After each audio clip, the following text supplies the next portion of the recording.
Hello everyone, welcome back to our channel GPSC network. Friends, આજના વિડીયોની અંદર આપણે ડિસ્કસ કરવાના છે સર્વેઇંગના જે મોસ્ટ આઈએમપી ક્વેશ્ચન છે તેનો આપણે સેટ નંબર 4 ડિસ્કસ કરવાના છે. ઓલરેડી આપણે સેટ નંબર 1, 2 અને 3 અપલોડ થઈ ગયા છે. એ તમામ વિડીયો તમારે જોવાના બાકી હોય તો ડિસ્ક્રિપ્શન બોક્સની અંદર લિંક આપેલી છે, ત્યારે તમે સરળતાથી જોઈ શકશો. આજના વિડીયોમાં પણ આપણે 100 કરતાં પણ વધારે એમસીક્યુને કવર કરવાના છે. હવે ફ્રેન્ડ્સ, આપણો જેવો સેટ નંબર 4 કમ્પ્લીટ થશે એટલે સર્વેઇંગમાં આપણે 400 કરતાં પણ વધારે છે એમસીક્યુને કવર કરી નાખશું. અને સેટ નંબર 5માં આપણે ફરીથી આપણે 100 ક્વેશ્ચન્સને આપણે કવર કરવાના છે. એટલે કમ્પ્લીટ આપણી જે ડબલ એ માટે અથવા તો જે ક્લાસ 1, 2, 3 માટેની જે સર્વેઇંગના 500 કરતાં પણ વધારે ક્વેશ્ચન્સ છે આપણે કવર કરી નાખશું, જે એક્ઝામ માટે મોસ્ટ ઇમ્પોર્ટન્ટ બનશે ફ્રેન્ડ્સ. તમારે ફક્ત ને ફક્ત એક્ઝામ પહેલાં તમારે આ બધા જ વિડીયોને જોઈને જવાનું છે. એક રિવિઝનના રૂપમાં તમારે આ બધા જ વિડીયોને લેવાના છે. વિડીયોની શરૂઆત કરતાં પહેલાં આપ સર્વ વિદ્યાર્થી મિત્રોને જણાવવા માગું છું કે મારું નામ છે જય ગોહિલ અને તમે સોશિયલ મીડિયાની અંદર કનેક્ટ થવા માંગતા હોય તો આ આઈડી પર મને ફોલો કરી શકો છો.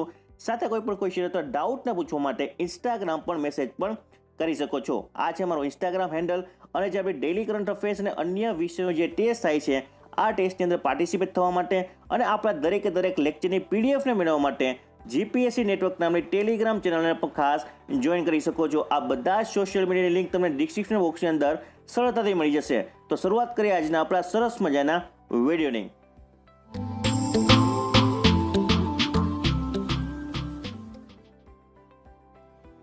સૌપ્રથમ આજના આપણા ક્વેશ્ચનની આપણે વાત કરીએ તો આજનો આપણો ફર્સ્ટ ક્વેશ્ચન છે ફ્રેન્ડ્સ, ઇન અ ડાયાફોર્મ ઓફ ટેક્નોમીટર.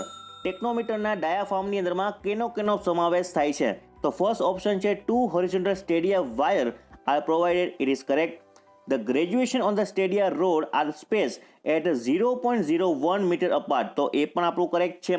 ત્યારબાદ આપણો થર્ડ ઓપ્શન છે friends, staff rod may be kept vertical or normal to the line of sight. તો ફ્રેન્ડ્સ, આપણે જોઈ શકાય છે કે ત્રણ ઓપ્શન સાચા છે. That's why the right answer would be what? It is D. The 1, 2 and 3 ત્રણ ઓપ્શન સાચા છે, એટલા માટે આપણો રાઈટ આન્સર બનશે ફ્રેન્ડ્સ ડી. ત્યારબાદ આપણા ક્વેશ્ચનની આપણે વાત કરીએ તો multiplying constant of theodolite it is equal to what? તો મલ્ટીપ્લાઇંગ કોન્સ્ટન્ટ શું છે ફ્રેન્ડ્સ? તો મલ્ટીપ્લાઇંગ કોન્સ્ટન્ટ છે AF/9 focal length divide by eyepiece. તો ફ્રેન્ડ્સ, આપણો રાઈટ આન્સર શું થશે? તો કે બી થશે. કમેન્ટ બોક્સની અંદર તમે ખાસ લખીને જણાવો કે જે એડિટિવ કોન્સ્ટન્ટ છે એ કેટલું થશે. એડિટિવ કોન્સ્ટન્ટની વેલ્યુ છે ફ્રેન્ડ્સ એ તમે અમને ખાસ કોમેન્ટ બોક્સની અંદર લખીને જણાવો અને પ્રેક્ટિસ કરો. ત્યારબાદ ક્વેશ્ચનની આપણે વાત કરીએ તો નેક્સ્ટ ક્વેશ્ચન છે axis method of traverse correction is use when. તો એક્સિસ મેથડની અંદરમાં જે આપણું ટ્રાવર્સ કરેક્શન છે એ ક્યારે આપણે યુઝ કરીએ છીએ? તો ખાસ ધ્યાનથી સમજો. આપણો ફર્સ્ટ ઓપ્શન છે angle are measure very accurately. તો જ્યારે આપણે એંગલને મેઝર કરવું છે એક્યુરેટલી ત્યારે આપણે યુઝ કરશું કરેક્શનને. કે પછી length are measure very accurately, કે પછી લેન્થને મેઝર કરો, જો એક્યુરેટલી આપણે લેન્થને મેઝર કરવી હોય ત્યારે આપણે કરેક્શન યુઝ કરશું.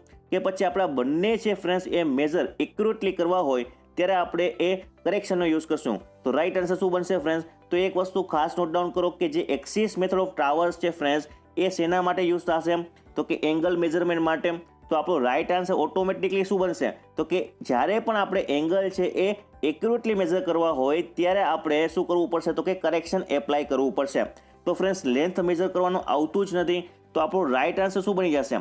તો આપણો રાઈટ આન્સર બની જશે friends A angle are measure very accurately. ત્યારે ને ત્યારે માત્ર આપણે કરેક્શન એપ્લાય કરશું એક્સિસ મેથડની અંદર.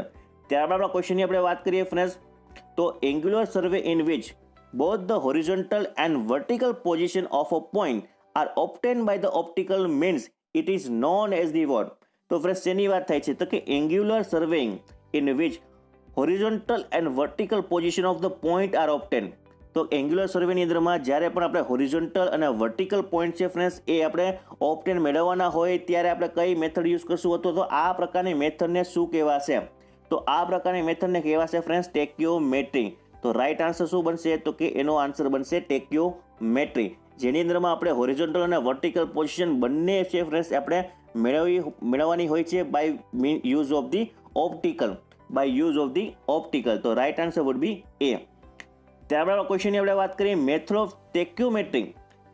Of tacheometry in which the interval of the levelling staff is a variable and stadia hair intercept is fix. It is known as the what? તો friends, જ્યારે પણ આપણે ટેક્યોમેટ્રી મેથડની વાત કરતા હોય તો એની અલગ અલગ મેથડ છે, બરાબર? તો અહીંયા એક આપણને કન્ડિશન આપેલી છે કે interval of the levelling staff છે એ વેરિયેબલ છે. ઇન્ટરવલ ઓફ ધી જે લેવલિંગ સ્ટાફ છે એ વેરિયેબલ છે, જ્યારે સ્ટેડિયા હેર છે ફ્રેન્ડ્સ એ ફિક્સ છે, તો આવા પ્રકારની મેથડને શું કહેવાશે? તો આવા પ્રકારની મેથડને કહેવાશે fix hair method. Fix hair method. હવે ફ્રેન્ડ્સ આનું ઉલટું કરી નાખો કે સ્ટેડિયા હેર છે ફ્રેન્ડ્સ એ મૂવેબલ હોય અને જે ઇન્ટરવલ છે ફ્રેન્ડ્સ એ ફિક્સ્ડ હોય, તો એવા પ્રકારની મેથડને શું કહેવાશે? તો કે મૂવેબલ હેર મેથડ કહેવાશે. બરાબર. તમારે ફ્રેન્ડ્સ ખાસ યાદ રાખવાનું છે સ્ટેડિયા હેર. તમારે એક ટર્મ યાદ રાખવાનું છે સ્ટેડિયા હેર. જો સ્ટેડિયા હેર ફિક્સ હોય તો આપણો આન્સર બનશે ફિક્સ હેર. જો સ્ટેડિયા હેર મૂવેબલ હોય તો આપણો આન્સર બનશે મૂવેબલ હેર મેથડ. તો આટલી વસ્તુ યાદ રાખો, ઇઝીલી ક્વેશ્ચનનો તમે આન્સર આપી શકશો. તો ત્યારબાદ આપણા ક્વેશ્ચનની આપણે વાત કરીએ. The number of horizontal cross wire in a stadia diaphragm it is equal to what? તો ફ્રેન્ડ્સ આપણે ટેક્યોમીટરની અંદરમાં જ્યારે પણ કેટલા number of horizontal cross wire હોય છે? કેટલા number of horizontal cross wire હોય છે? તો કે 3 હોય છે. તો રાઈટ આન્સર શું બનશે ફ્રેન્ડ્સ? તો કે સી બનશે. Right answer would be C. ત્યારબાદ ક્વેશ્ચનની આપણે વાત કરીએ તો નેક્સ્ટ ક્વેશ્ચન છે ફ્રેન્ડ્સ, ખાસ ધ્યાનથી સમજજો. In a stadia method K is the multiplying factor, S is the staff intercept, C is the additive constant of the instrument, then the distance equation is given by the expression of the verb. તો friends કોની વાત થાય છે? તો કે સ્ટેડિયા મેથડની વાત થાય છે. સ્ટેડિયા મેથડમાં K મલ્ટીપ્લાઇંગ કોન્સ્ટન્ટ છે, S છે સ્ટાફ ઇન્ટરસેપ્ટ છે, અને C જે આપણો એડિટિવ કોન્સ્ટન્ટ છે. તો આપણું ડિસ્ટન્સનું ઇક્વેશન શું થશે? ડિસ્ટન્સનું ઇક્વેશન શું થશે? તો કે D equal to KS plus C. KS plus C. Simply તમને હિન્ટ આપું છું, જો એડિટિવ કોન્સ્ટન્ટ છે એટલે કે સરવાળામાં આવશે તો આપણે પ્લસ C વિચારી લેવાનું. પછી ફ્રેન્ડ્સ તો કે K છે મલ્ટીપ્લાઇંગ ફેક્ટર છે, તો મલ્ટીપ્લાઇંગ ફેક્ટર કોની સાથે હશે? તો કે સ્ટાફ ઇન્ટરસેપ્ટ સાથે હશે. તો આપણો ઇક્વેશન છે ફ્રેન્ડ્સ શું બની જશે? KS plus C. તો આ રીતે તમારે છે વિચારવાનું છે એક્ઝામમાં અને આન્સર આપવાનો છે. અને ફ્રેન્ડ્સ તમને આ થોડોક કેલ્ક્યુલેટિવ પણ બનાવી શકે. કેલ્ક્યુલેટર કેવી રીતે બનાવી શકે? તો તમને મલ્ટીપ્લાઇંગ ફેક્ટર આપી દે, સ્ટાફ ઇન્ટરસેપ્ટ આપી દે અને એડિટિવ કોન્સ્ટન્ટ તો આપણી પાસે હોય જ. તો તમને પૂછી લે ડિસ્ટન્સ, તો પણ એ પણ ઇઝીલી કેલ્ક્યુલેટ કરતા આવડવું જોઈએ. તો ત્યારબાદ આપણા ક્વેશ્ચનની આપણે વાત કરીએ friend. The tacheometric formula for the horizontal distance can be apply for the inclined side through the theta by the multiplying the constant by the word. Friends એકદમ ઇઝી ક્વેશ્ચન છે અને આવા પ્રકારના ક્વેશ્ચન છે ઘણી વખત વિદ્યાર્થી મિત્રોને આવડતા નથી. તો ખાસ ધ્યાન રાખો કે ટેક્યોમીટર ફોર્મ્યુલાની અંદર જે હોરિઝોન્ટલ ડિસ્ટન્સ છે એ ઇન્ક્લાઇન્ડ સાઇડ આપણે જો થીટા હોય તો આપણે મલ્ટીપ્લાઇંગ ધ કોન્સ્ટન્ટ કેવી રીતે મેળવશું? તો કેવી રીતે મેળવશું? એનો આન્સર શું બનશે ફ્રેન્ડ્સ? તો કે D cos થીટા. હોરિઝોન્ટલ ડિસ્ટન્સની વાત કરી છે તો આપણો આન્સર આવશે cos થીટા. જો તમને પૂછેલું હોય કે વર્ટિકલ ડિસ્ટન્સનો આન્સર શું થશે ફ્રેન્ડ્સ? તો એનો આન્સર થઈ જશે sin થીટા. એકદમ સિમ્પલ ક્વેશ્ચન છે ફ્રેન્ડ્સ. તો ફ્રેન્ડ્સ આપણે જ્યારે એક્ઝામમાં બેઠા હોય, એક્ઝામના એન્વાયરમેન્ટલમાં બેઠા હોય ત્યારે આપણે ભૂલ કરી બેસતા હોઈએ છીએ. તો આવી નાની નાની ભૂલ ના થાય એનું ખાસ આપણે ધ્યાનમાં રાખવાનું છે. તો ત્યારબાદ આપણા ક્વેશ્ચનની આપણે વાત કરીએ friends. If the intercept of the vertical staff is observed at the 1.5 meter from the tachyometer, the horizontal distance between the tachyometer and staff station, it is equal to what? તો ફ્રેન્ડ્સ આપણને simply ખબર છે. શું ખબર છે friends? તો કે distance D equal to KS plus C થશે. બરાબર. હવે ફ્રેન્ડ્સ આપણો શું થશે? તો કે KS છે જે આપણો મલ્ટીપ્લાઇંગ કોન્સ્ટન્ટ કેટલો હશે? તો મલ્ટીપ્લાઇંગ કોન્સ્ટન્ટની આપણે વાત કરીએ તો 1.5 into 100 થઈ જશે. તો આપણો રાઈટ આન્સર શું બનશે? તો કે 1.5 into 100 કરીએ તો આપણો રાઈટ આન્સર બનશે C. તો right answer would B C. આ જ રીતે તમારે એક્ઝામમાં ક્વેશ્ચનને છે ફ્રેન્ડ્સ સોલ્વ કરવાના છે. માત્ર ગણતરીની સેકન્ડમાં તમને ઇઝીલી ક્વેશ્ચનનો આન્સર મેળવી શકાશે. તો ત્યારબાદ આપણે ક્વેશ્ચનની આપણે વાત કરીએ તો in tacheometric survey the method which provide easy reading for the staff. તો ફ્રેન્ડ્સ ટેક્યોમેટ્રિક સર્વેની અંદરમાં કઈ મેથડ છે જે આપણને ઇઝી રીડિંગ છે એ આપણે સ્ટાફમાં મેળવી શકાય છે? તો એનો આન્સર શું આવશે ફ્રેન્ડ્સ? તો કે આવશે 3 hair મેથડ. તો આગળ આપણે વાત કરી કે સ્ટાફ જે ક્રોસ સેક્શન છે તેમાં કેટલા વાયર આવશે? તો એમાં 3 આવશે. અને જે 3 hair મેથડ છે સૌથી ઇઝી પડે છે ફ્રેન્ડ્સ આપણે રીડિંગ માટે. તો right answer would B A. ત્યારબાદ ક્વેશ્ચનની આપણે વાત કરીએ તો નેક્સ્ટ ક્વેશ્ચન છે if the focal length of the object glass is a 20 centimeter and the distance from the object glass to Turnian axis it is equal to 12 centimeter, the additive constant equal to what? તો friends તમે કંઈ નહીં, easily તમે calculate કરી શકો છો. 20 + 12 કરો, 20 + 12 કરો, કેટલો આન્સર બનશે? તો કે 32. આ 32 છે ફ્રેન્ડ્સ એ સેન્ટીમીટરમાં છે. જો એને આપણે મીટરમાં કન્વર્ટ કરવું હોય તો ડિવાઈડ બાય 100, તો આપણો આન્સર થઈ જશે 0.32. તો ઓપ્શનમાં ક્યાંય છે? તો કે yes, option number C. The right answer would be C. The right answer would be C. તો ત્યારબાદ આપણે ક્વેશ્ચનની આપણે વાત કરીએ friends, the distance formula for the finding the distance using the theodolite for a horizontal line of sight is K is a multiplying constant, S is a intercept and C it is a additive constant. તો આપણે આગળ પણ વાત કરી ગયા છે, તો આનું ઇક્વેશન શું થશે ફ્રેન્ડ્સ? તો એનું ઇક્વેશન થશે KS plus C. The right answer would be B. The right answer would be B. ત્યારબાદ ક્વેશ્ચનની આપણે વાત કરીએ, if the tachometer is fitted with the analytical lens then the what?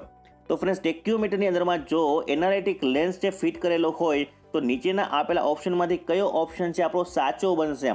તો આપણે જોઈ શકાય છે કે જે મલ્ટીપ્લાઇંગ કોન્સ્ટન્ટ છે હંમેશા એની વેલ્યુ કેટલી હશે? તો કે 100 હશે. અને જે એડિટિવ કોન્સ્ટન્ટ છે એની વેલ્યુ હંમેશા કેટલી હશે? તો કે 0 હશે. તો રાઇટ આન્સર શું બનશે? તો કે બી બનશે. બરાબર, જ્યારે પણ આપણે એનાલિટિકલ લેન્સ આપણે યુઝ કરશું ત્યારે મલ્ટીપ્લાઇંગ કોન્સ્ટન્ટની વેલ્યુ 100 થશે અને એડિટિવ કોન્સ્ટન્ટની વેલ્યુ હંમેશા 0 થશે. તો right answer would be B. તો ત્યારબાદ ક્વેશ્ચનની આપણે વાત કરીએ friends, which of the following statement is correct? તો અહીંયા આપેલા ઓપ્શનમાંથી કયા ઓપ્શન અથવા સ્ટેટમેન્ટ છે સાચા છે? તો સૌથી પહેલો આપણે ઓપ્શન ચેક કરીએ, the real image of an object form by the objective must lie at the plane of the cross hair. તો ફ્રેન્ડ્સ આપણને ખબર છે કે આપણા સેટ નંબર 2 અને 3 માં વાત કરી ગયા કે જ્યારે પણ આપણે જે રિયલ ઇમેજ જે ફોર્મ થાય છે ઓબ્જેક્ટિવ ઓફ ધ ટેલિસ્કોપ દ્વારા, એ હંમેશા ક્યાં છે? એ લાઈ કરવી જોઈએ. તો કે ક્રોસ હેર ઉપર. જો ક્રોસ હેર ઉપર લાઈ ના કરે તો તેને શું કહેવાય? તો કે તેને પેરેલેક્સ કહેવાય. તેને આપણે કહીએ છીએ પેરેલેક્સ. અને પેરેલેક્સ છે ફ્રેન્ડ્સ, તેને રિમૂવ કેવી રીતે કરી શકાય? બાય ફોકસિંગ આઈપીસ અને ઓબ્જેક્ટિવ. આ બે ઓપ્શન આપણી પાસે છે. તો ફ્રેન્ડ્સ તમારા એક જ ક્વેશ્ચન છે, આપણે 2-3 ક્વેશ્ચનને આપણે કવર કરી નાખ્યા. તો આપણે સિમ્પલી આપણે વિચારી શકીએ છીએ કે જ્યારે પણ જે ઇમેજ ફોર્મ થાય છે ઓબ્જેક્ટિવ દ્વારા, એ હંમેશા ક્રોસ હેર ઉપર છે એ લાઈ કરવી જોઈએ. તો આપણો રાઇટ આન્સર ફ્રેન્ડ્સ થઈ જશે એ. બાકીના ઓપ્શન છે ચેક કરવાની બિલકુલ જરૂર નથી, કેમ કે આપણો એ જ ઓપ્શન છે એ સાચો બની ગયો. તો આપણે મૂવ કરીએ આપણે નેક્સ્ટ ક્વેશ્ચન તરફ. તો નેક્સ્ટ ક્વેશ્ચન છે friends, the if the theodolite is fitted with the stadia diaphragm and analytical lens it can be used as the what? તો જ્યારે પણ આપણે થિયોડોલાઇટની અંદરમાં જે સ્ટેડિયા ડાયાફાર્મ છે અને એનાલિટિકલ લેન્સને આપણે એડ કરી દઈએ, ફિટ કરી દઈએ, તો આપણે એ કઈ કઈ જગ્યાએ યુઝ કરી શકાશે? તો ફ્રેન્ડ્સ આપણે યુઝ કરી શકાશે એઝ અ ટેક્યોમીટર. કેવી રીતે યુઝ કરી શકાશે? ટેક્યોમીટરના રૂપમાં, જે આપણે હોરિઝોન્ટલ અને વર્ટિકલ પોઈન્ટને કેલ્ક્યુલેટ કરવા માટે ઇઝી બની શકે છે. તો ત્યારબાદ ક્વેશ્ચનની આપણે વાત કરીએ friends, the method which is use when the staff is too far from the instrument. તો ફ્રેન્ડ્સ સિમ્પલી આપણે શું પૂછેલું કે જ્યારે પણ જે સ્ટાફ છે એ સૌથી વધારે ફાર એટલે કે દૂર હોય, તો એવા કેસની અંદરમાં આપણે કઈ મેથડ છે એ ઇઝી બનશે? કઈ મેથડ આપણે યુઝ કરી શકાશે? તો ફ્રેન્ડ્સ આનો રાઇટ આન્સર શું બનશે? તો રાઇટ આન્સર બનશે ટેન્જન્શિયલ મીટર. જ્યારે ફ્રેન્ડ્સ જે ઇન્સ્ટ્રુમેન્ટ છે આપણું, આ ઇન્સ્ટ્રુમેન્ટથી જે સ્ટાફ છે એ ખૂબ જ વધુ અંતર ડિસ્ટન્સે હોય તો ત્યારે આપણે ટેન્જન્શિયલ મેથડની મદદથી આપણે યુઝ કરી શકાય છે. અને એક વસ્તુ ફ્રેન્ડ્સ મેં આગળ જણાવી કે જો ફિક્સ હેર મેથડ ક્યારે થશે? તો કે જે સ્ટેડિયા હેર છે, સ્ટેડિયા હેર ફિક્સ હોય અને સ્ટાફ ઇન્ટરવલ છે એ મૂવેબલ હોય તો એને ફિક્સ હેર કહેવાય. અને જો સ્ટેડિયા હેર છે એ મૂવેબલ હોય, સ્ટાફ ઇન્ટરસેક્સ ફિક્સ હોય, તો એવા કેસની અંદરમાં આપણો રાઇટ આન્સર બનશે મૂવેબલ હેર મેથડ. તો ફ્રેન્ડ્સ જો આપણો સ્ટાફ છે એ વધારે ડિસ્ટન્સે હોય ઇન્સ્ટ્રુમેન્ટ સ્ટેશનથી, તો આપણો આન્સર બનશે tangential method. The right answer would be this question is A. તો ત્યારબાદ ક્વેશ્ચનની આપણે વાત કરીએ ફ્રેન્ડ્સ, તો નેક્સ્ટ ક્વેશ્ચન છે, a series of closely space contour line are represent the what? તો ફ્રેન્ડ્સ શું વાત કરે છે? તો કે series of closely space contour line. જો ઘણા બધા જે કન્ટુર છે એકદમ ક્લોઝલી સ્પેસ હોય, તો આવા પ્રકારના જે કન્ટુર છે એ શું રિપ્રેઝન્ટ કરશે? તો કે સ્ટીપ સ્લોપ રિપ્રેઝન્ટ કરશે. The right answer would be A. The right answer would be A. તો ત્યારબાદ ક્વેશ્ચનની આપણે વાત કરીએ, to locate the contour in a rough and the difficult country where the ordinary level is a tedious and chaining is slow and inaccurate, the method adopted is the what? તો friends આપણને શું કહે છે કે locate of contour છે એ rough અને difficult કન્ટ્રીની અંદરમાં આપણે કરવાનું હોય. બરાબર, ડિફિકલ્ટ કન્ટ્રી એટલે કે જો હાઈ હિલ હોય અને જે રોડ સરફેસ અથવા તો કોઈ પણ આપણે જે સરફેસ છે જ્યાં આપણે લેવલિંગ કરવાનું છે, કન્ટુરને મેળવવાના છે, એ રફ હોય, રફ ગ્રાઉન્ડ હોય, ફેરલી લેવલ ના હોય, ત્યારે આપણે જેટલી પણ જે ઓર્ડિનરી લેવલિંગ મેથડ છે એ કેવી બની જાય? તો કે ટેડિયસ અને ચેનિંગ છે એ આપણું સ્લો બને અને અલ્ટિમેટલી જે આપણું ઓવરઓલ જે લેવલિંગ છે, કન્ટુર મેપિંગ છે એ ઇનએક્યુરેટ બને. તો એવા કેસમાં આપણે કઈ મેથડ છે સૌથી વધારે એડોપ્ટ કરી શકાય છે? તો કઈ મેથડ આવશે? તો કે ડિફરન્શિયલ લેવલિંગ. ત્યાં આપણે ડિફરન્શિયલ લેવલિંગની મદદથી આપણે ઇઝીલી છે એ કોઈ પણ જે રફ ગ્રાઉન્ડ હોય તેનું આપણે કન્ટુર મેપિંગ ઇઝીલી કરી શકાય. તો રાઈટ આન્સર બનશે ફ્રેન્ડ્સ એ. ત્યારબાદ ક્વેશ્ચનની આપણે વાત કરીએ તો નેક્સ્ટ ક્વેશ્ચન છે, if the focal length of the object glass is 25 centimetre, steady interval it is 1.25 mm, the distance from the object glass to Turnian axis it is equal to 15 centimeter, the additive constant equal to what? તો friends ખાસ ધ્યાન રાખો, જે additive constant છે c it is equal to શું થશે? તો હંમેશા focal length plus distance from the trunnion axis. તો આપણી પાસે f છે તેની વેલ્યુ કેટલી છે? તો 25 સેન્ટીમીટર છે, પ્લસ જે આપણું ડિસ્ટન્સ છે કેટલું છે? તો કે 15 સેન્ટીમીટર છે. ટોટલ ડિસ્ટન્સ થઈ ગયું, ટોટલ એડિટિવ કોન્સ્ટન્ટની વેલ્યુ થઈ ગઈ 40. તો 40 છે એ સેન્ટીમીટરમાં આપણને મળી, તો મીટરમાં કન્વર્ટ કરવી હોય તો કે 40 ડિવાઈડ બાય આપણો આન્સર થઈ જશે 100. તો આપણો રાઈટ આન્સર બનશે friends 0.40 metre. The right answer would be C. The right answer would be C. તો આ રીતે તમે ઇઝીલી કેલ્ક્યુલેટ કરી શકો છો. તો ત્યારબાદ ક્વેશ્ચનની આપણે વાત કરીએ friends, an analytical lens in a tacheometer is provide to what? તો ખાસ ધ્યાન રાખો કે આગળ આપણે પણ વાત કરી કે ટેક્યોમીટરની અંદર જે એનાલિટિકલ લેન્સ પ્રોવાઈડ કરવાનું મુખ્ય કારણ શું છે? તો કે જે સ્ટાફ ઇન્ટરસેપ્ટ છે એ જો પ્રપોર્શનલ થઈ જાય ડિસ્ટન્સ ફ્રોમ ધ ટેક્યોમીટર, એટલા માટે આપણે છે એ એનાલિટિકલ લેન્સ જે પ્રોવાઈડ કરતા હોય છે. તો રાઈટ આન્સર શું થશે ફ્રેન્ડ્સ? તો આપણો રાઈટ આન્સર બનશે એ.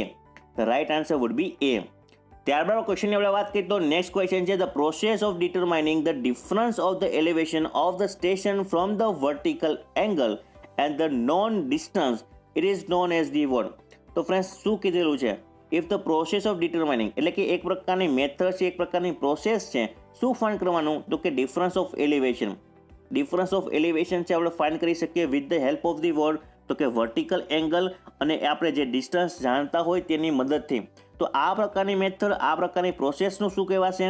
તો આ પ્રોસેસને કહેવાશે ટ્રિગ્નોમેટ્રિક લેવલિંગ. શું કહેવાશે? Trigonometric levelling. તો right answer would be D. આપણે શું કરશું? વર્ટિકલ ડિસ્ટન્સ માપશું, વર્ટિકલ એલિવેશન માપશું with the help of the vertical angle and known distance. This process which is known as a trigonometric levelling. તો ત્યારબાદ ક્વેશ્ચનની આપણે વાત કરીએ ફ્રેન્ડ્સ, તો નેક્સ્ટ ક્વેશ્ચન છે, in a selection of the side for the baseline the most important factor is equal to what? તો friends જ્યારે પણ આપણે selection for a site for a baseline select કરવા માટે જે મોસ્ટ ઇમ્પોર્ટન્ટ ફેક્ટર કયું છે? તો આપણે વિચારીએ, the side should be such that a well shaped triangle can be obtained while the connecting the end station to the station of the main triangulation. તો completely સાચું છે, આ એક આપણો મેઇન ફેક્ટર કહી શકાય. ત્યારબાદ ઓપ્શન છે આપણો, the ground at the side should be fairly level or uniformly sloping. તો આ પણ ફ્રેન્ડ સાચું છે. ત્યારબાદ થર્ડ ઓપ્શન છે, the ground should be firm and smooth. તો એ પણ ઓપ્શન સાચો છે. તો આપણો રાઈટ આન્સર શું બનશે? તો આપણો રાઈટ આન્સર બની જશે D, all of the above. The selection of the side for a base line છે એના માટે કયા કયા ફેક્ટર કાઉન્ટ કરશે? તો કે આ 3 તો આપણો રાઈટ આન્સર શું બનશે ફ્રેન્ડ્સ? તો કે ડી બનશે આપણો રાઈટ આન્સર. તો ત્યારબાદ ક્વેશ્ચનની આપણે વાત કરીએ friends, if IA minus IB is the difference of the height of the instrument and the SA minus SB is the difference of the height of the signals, then the required correction for the height of the signals and instrument it is equal to what? તો friends તમે આ ખાસ directly યાદ રાખી શકો છો, ખાસ note down કરી લેજો કે જે આપણે ડિફરન્સ ઓન ધ હાઇટ છે એ આપેલું હોય અને ડિફરન્સ ઓફ ધ જે હાઇટ ઓફ ધ સિગ્નલ્સ આપેલું હોય, બરાબર, હાઇટ ઓફ ધ ઇન્સ્ટ્રુમેન્ટ આપેલું હોય ડિફરન્સ, અને હાઇટ ઓફ જે ડિફરન્સ સિગ્નલનું ડિફરન્સ આપેલો હોય તો તેનું જે ઇક્વેશન કરેક્શન શું થશે? તો કે IA minus IB minus SA plus SB. તો આપણું ઇક્વેશન થશે. તો આવો કોઈ ઓપ્શન છે? તો કે યસ, ઓપ્શન નંબર ડી. તો right answer would be D. Right answer would be D. અહીંયા આપણને શું આપેલું છે? તો કે difference of the height of the instrument છે, difference of the height of the signals છે. તો જે આપણું કરેક્શન છે હાઇટ અને સિગ્નલ્સમાં એનું ઇક્વેશન શું થશે? તો કે D, IA minus IB minus SA plus SB. The right answer would be D. તો ત્યારબાદ ક્વેશ્ચનની આપણે વાત કરીએ, the line which divide the whole area into 2 parts in a chain survey it is known as the what? તો કે જે chain સર્વેની અંદરમાં જે આખો જે એરિયા છે એ 2 ભાગની અંદરમાં આપણે ડિવાઈડ કરી શકીએ એવી લાઇન કઈ છે? તો કે બેઝ લાઇન. એવી લાઇન છે ફ્રેન્ડ્સ, બેઝ લાઇન. તો રાઇટ આન્સર શું બનશે? તો કે આપણો રાઇટ આન્સર બની જશે B. The right answer would be B. ત્યારબાદ ક્વેશ્ચનની આપણે વાત કરીએ તો નેક્સ્ટ ક્વેશ્ચન છે, tellurometer is an instrument use for the what? તો ફ્રેન્ડ્સ આપણે જે ટેલિરોમીટર છે એ કયા ઇન્સ્ટ્રુમેન્ટ માટે યુઝ કરી શકાશે? તો કે EDM, ઇલેક્ટ્રોનિક ડિસ્ટન્સ મેઝરમેન્ટ માટે. EDM નું ફૂલ ફોર્મ પણ તમને એક્ઝામમાં પૂછી શકે છે, ખાસ યાદ રાખજો. તો ટેલિયોમીટર છે ફ્રેન્ડ્સ કયા ઇન્સ્ટ્રુમેન્ટ માટે યુઝ થશે? તો કે EDM માટે. તો right answer would be D. તો ત્યારબાદ ક્વેશ્ચનની આપણે વાત કરીએ ફ્રેન્ડ્સ કે well condition triangle has not less than and more than the respectively what. તો આપણો જે વેલ કન્ડિશન ટ્રાયંગલ છે એ હંમેશા 30 ડિગ્રી કરતાં ઓછો ના હોવો જોઈએ અને 120 ડિગ્રી કરતાં વધારે ના હોવો જોઈએ. તો આપણો રાઇટ આન્સર શું બનશે ફ્રેન્ડ્સ? તો કે સી બનશે આપણો રાઇટ આન્સર. તો ત્યારબાદ આપણા ક્વેશ્ચનની આપણે વાત કરીએ ફ્રેન્ડ્સ તો નેક્સ્ટ ક્વેશ્ચન છે the curvature and the reflection correction apply to the staff reading it is respectively what. તો હંમેશા યાદ રાખો ફ્રેન્ડ્સ કે જે કરેક્શન ફોર ધ કર્વેચર છે હંમેશા કેવું હશે? તો કે હંમેશા નેગેટિવ હશે અને કરેક્શન ફોર જે રિફ્લેક્શન છે હંમેશા પોઝિટિવ હશે. તો આપણો રાઇટ આન્સર બની જશે ફ્રેન્ડ્સ ડી. હવે ફ્રેન્ડ્સ એક વસ્તુ ખાસ યાદ રાખો, જો કરેક્શન ફોર કર્વેચર છે નેગેટિવ હોય, કરેક્શન ફોર રિફ્લેક્શન પોઝિટિવ હોય તો કમ્બાઇન કરેક્શન કેવું થશે? તો કમ્બાઇન કરેક્શન હંમેશા નેગેટિવ થશે. એ પણ આપણને ખબર હોવી જોઈએ. કમ્બાઇન કરેક્શન હંમેશા નેગેટિવ થશે. અને ફ્રેન્ડ્સ તમને જો એક્ઝામમાં પૂછવામાં આવે તેની વેલ્યુ, તો એ વેલ્યુ પણ આપણને ખબર હોવી જોઈએ. કમ્બાઇન કરેક્શન ફોર કર્વેચરની વાત કરીએ તો કે 0.0785 d² એની એક વેલ્યુ થશે. કરેક્શન ફોર રિફ્લેક્શનની આપણે વાત કરીએ તો 0.01122 d² થશે. અને જો કરેક્શન ફોર કમ્બાઇનની વાત કરવામાં આવે એટલે કે ટોટલ કરેક્શનની આપણે વાત કરીએ તો એનું ઇક્વેશન થશે 0.0685 અથવા 678 એવું આસપાસ થાય છે. તમે ચેક કરી લેજો ખાસ. મને અત્યારે આટલું યાદ આવે છે. તો કે તમે આ કોઈ પણ વેલ્યુ પણ પૂછી શકે છે અથવા તો તમને જે નેગેટિવ અથવા પોઝિટિવ છે એ પણ તમને એક્ઝામમાં પૂછી શકે છે. તો આ વસ્તુ છે એ ખાસ તમે યાદ રાખી શકો છો. તો ત્યારબાદ આપણા ક્વેશ્ચનની આપણે વાત કરીએ friends the curvature of the earth surface is taken into account only if the extent of survey is more than the what. તો આપણે આગળ વાત કરી ગયા છીએ ફ્રેન્ડ્સ કે જ્યારે પણ જે કર્વેચર ઓફ ધ અર્થ છે આપણે ટેકન ઇન્ટુ એકાઉન્ટ લેતા હોય, ધ્યાનમાં લેતા હોય તો આવા પ્રકારના સર્વેને શું કહેવાય? તો કે એને કહેવામાં આવે છે જીઓડેટિક સર્વે. બરાબર, તેને આપણે કહીએ છીએ જીઓડેટિક સર્વે. અને એ હંમેશા ક્યારે આપણે કહીએ છીએ કે જ્યારે પણ સર્વે એરિયા છે એ 250 સ્ક્વેર કિલોમીટર કરતાં વધી જાય તો 250 અથવા 260 સ્ક્વેર કિલોમીટર કરતાં વધી જાય તો ત્યારે આપણે curvature of the earth surface છે એ આપણે કાઉન્ટ કરીએ છીએ ફોર જીઓડેટિક સર્વે. તો આપણો રાઇટ આન્સર બનશે ફ્રેન્ડ્સ સી. આપણો રાઇટ આન્સર બનશે ફ્રેન્ડ્સ સી. તો ત્યારે આપણા ક્વેશ્ચનની આપણે વાત કરીએ ફ્રેન્ડ્સ તો નેક્સ્ટ ક્વેશ્ચન છે mapping of the spot height in a terrain with the coordinate of the X and Y observation is a possible with the what. તો જે mapping of the spot height છે friends એ કેની મદદથી આપણે કરી શકાશે? તો આપણે મદદ લેશું આપણે ફોટોગ્રામેટ્રીની મદદથી. આવા જે પ્રકારના જે ફોટોગ્રામેટ્રીના ક્વેશ્ચન છે એ પણ આપણે એક્ઝામમાં ખાસ પૂછાય છે. તો ફ્રેન્ડ્સ અહીંયા આપણને હાઇટ પૂછેલી છે તો મેપિંગ પૂછેલું છે ટેરેનનું with the help of the coordination. તો આપણે કોર્ડિનેશન કરતું ફોટોગ્રામેટ્રીની મદદથી. તો રાઇટ આન્સર થશે ફ્રેન્ડ્સ આપણો સી. ત્યારબાદ ક્વેશ્ચનની આપણે વાત કરીએ તો નેક્સ્ટ ક્વેશ્ચન છે in a photogrammetric surveying the stereoscopic view in which the overlaps are kept outward and in which the neutral order is taken as a reverse it is called as the one. તો friend શું કીધેલું છે આપણને કે ફોટોગ્રામેટિક સર્વેની અંદરમાં જે stereoscopic view છે એને જો ઓવરલેપ થતા હોય તો એ આપણે કેપ્ટ કરશું આઉટવર્ડ અને જે ન્યુટ્રલ ઓર્ડર છે એ કેપ્ટ કરશું આપણે રિવર્સ. તો આ પ્રકારના વ્યૂને શું કહેવામાં આવે છે? તો આ પ્રકારના વ્યૂને કહેવામાં આવશે સ્યુડોસ્કોપિક વ્યૂ. Pseudoscopic view. તો right answer would be C. The right answer would be C. આ પ્રકારના ક્વેશ્ચન છે વારંવાર એક્ઝામમાં જોવા મળે છે એટલા માટે ખાસ નોટ ડાઉન કરી લેજો. તો ત્યારબાદ ક્વેશ્ચનની આપણે વાત કરીએ તો the dioptre is the power of the lens having a focal length of the what. એનો સિમ્પલ મતલબ શું થશે ફ્રેન્ડ્સ કે ડાયોપ્ટરનો ડાયામીટર અથવા ફોકલ લેન્થ છે એ કેટલી થશે? તો ડાયોપ્ટરનો જે ફોકલ લેન્થ છે ફ્રેન્ડ્સ તમે ખાસ યાદ રાખી શકો છો કે 100 સેન્ટીમીટર. 100 સેન્ટીમીટર આપણો શું થશે? તો કે ડાયોપ્ટરનો જે આપણે પાવર ઓફ લેન્સ આપણે યુઝ કરીએ છીએ તેનો ફોકલ લેન્થ. તો right answer would be B.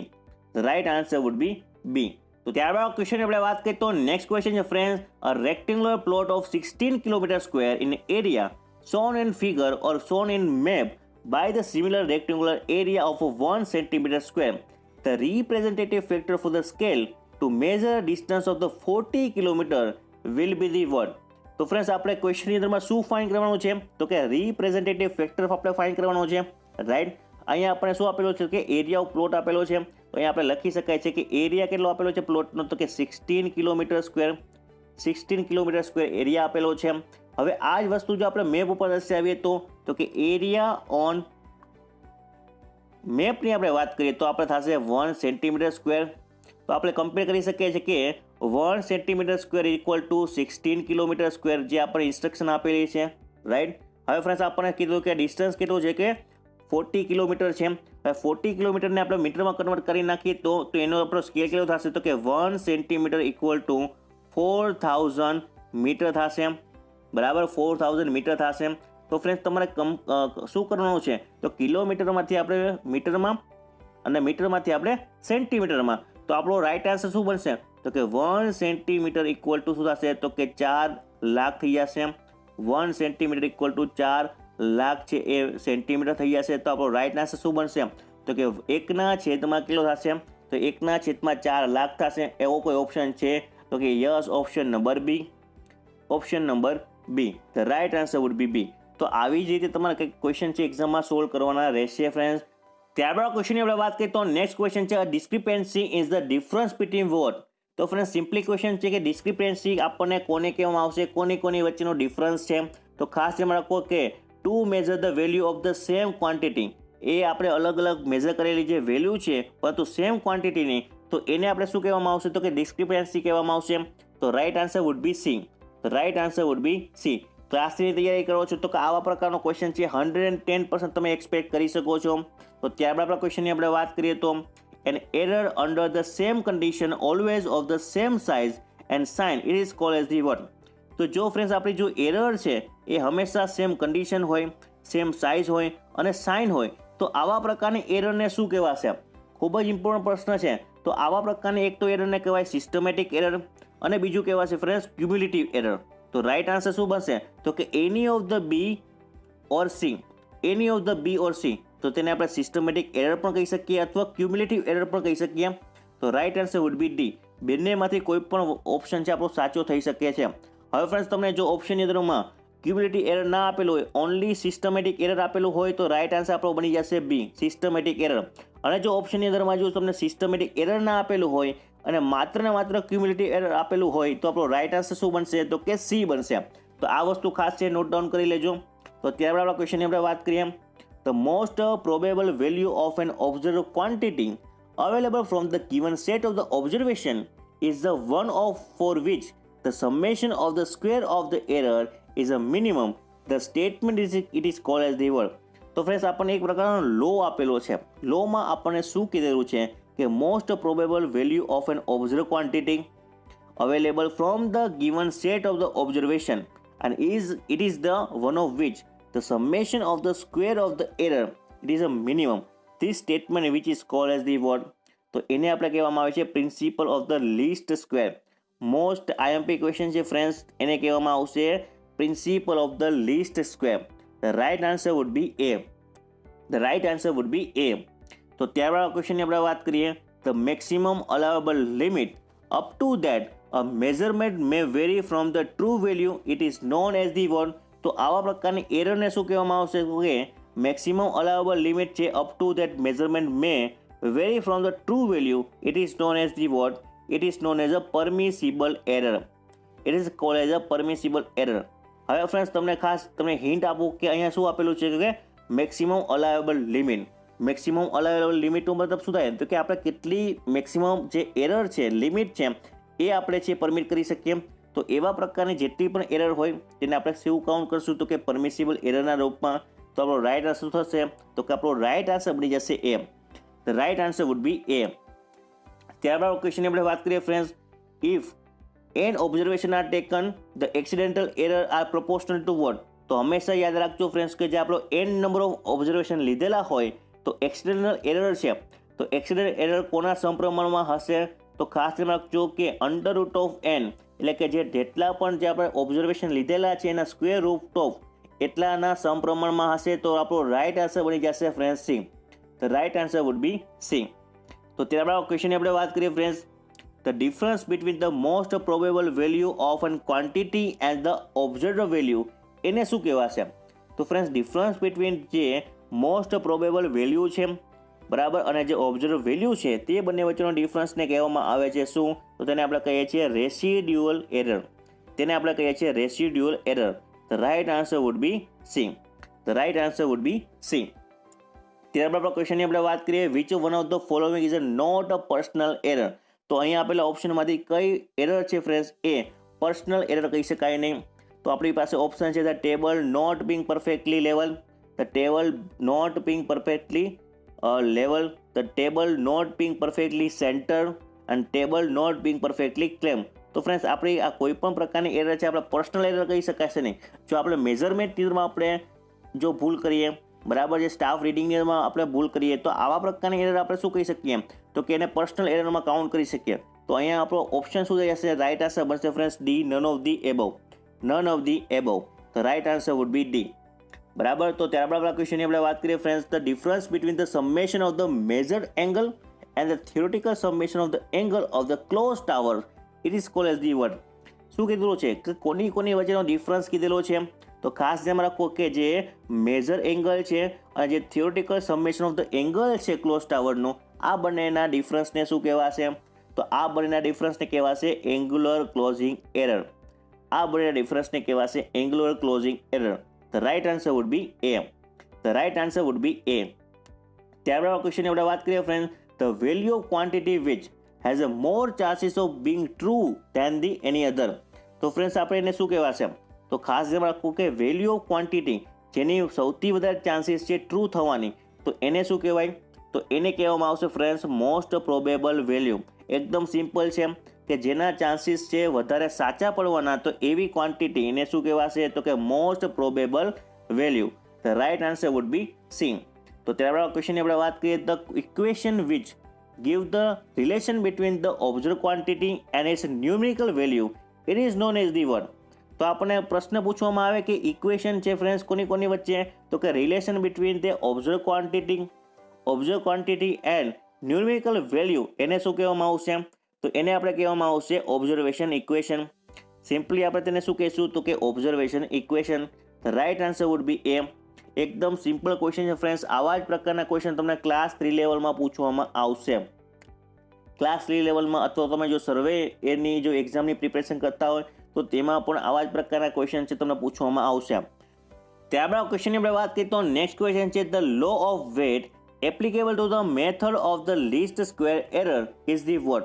તો આપણી સામે એકદમ સિમ્પલ ક્વેશ્ચન છે કે લો ઓફ વેટ એ શું છે? લો ઓફ વેટનું સ્ટેટમેન્ટ શું થશે અને એ કઈ જગ્યાએ એપ્લિકેબલ છે? તો કે મેથડ ઓફ લીસ્ટ સ્ક્વેર એરરની અંદરમાં.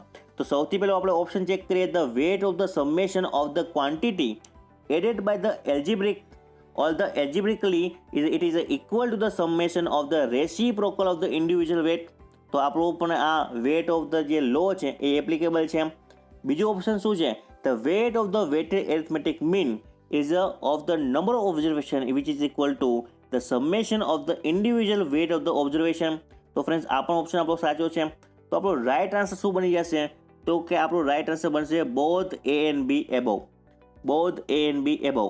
તો લો ઓફ વેટ તમે ખાસ યાદ રાખી શકો છો કે જે નંબર ઓફ ઓબ્ઝર્વેશનનો જે આપણે એવરેજ લઈએ આપણે વેટનો, એ કોના બરાબર થશે? તો કે હંમેશા જે ઓબ્ઝર્વેશન લઈએ છીએ ઇન્ડિવિજ્યુઅલના એના સમેશન ઓફ ધ વેટ બરાબર.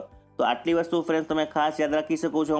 તો ત્યારબાદ ક્વેશ્ચનની આપણે વાત કરીએ તો નેક્સ્ટ ક્વેશ્ચન છે, the probable error in a single observation of a unit of weight it is given by the word. તો જે પ્રોબેબલ એરર છે ફ્રેન્ડ સિંગલ ઓબ્ઝર્વેશન માટે, એનું ઇક્વેશન શું છે? તો એનું ઇક્વેશન ખાસ યાદ રાખો, error of it is equal to 0.6745 under root of summation of V square divide by n -1. તો રાઇટ આન્સર શું બનશે ફ્રેન્ડ્સ? તો આપણો રાઇટ આન્સર બનશે બી. ખાસ યાદ રાખજો, probable error for a single observation. The right answer would be B. તો ત્યારબાદ ક્વેશ્ચનની આપણે વાત કરીએ તો નેક્સ્ટ ક્વેશ્ચન છે, the probable error for any observation of the weight it is given by the word. ગયા આપણા ક્વેશ્ચનની અંદરમાં શું વાત કરી? તો કે સિંગલ ઓબ્ઝર્વેશન માટે. હવે ફ્રેન્ડ્સ તો કે એની ઓબ્ઝર્વેશન, કોઈ પણ ઓબ્ઝર્વેશન હોય તો એના માટેનું ઇક્વેશન શું થશે? તો એના માટેનું ઇક્વેશન થશે ES divide by under root of weight. ES divide by under root of weight. તો right answer would be C. The right answer would be C. ત્યારબાદ ક્વેશ્ચનની આપણે વાત કરીએ, the degree of perfection use in instrument method and observation it is term as the word.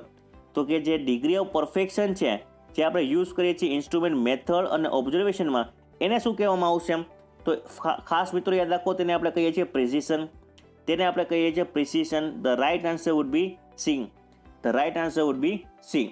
તો ત્યારબાદ ક્વેશ્ચનની આપણે વાત કરીએ friends, which one of the following may be classified as a personal error in levelling.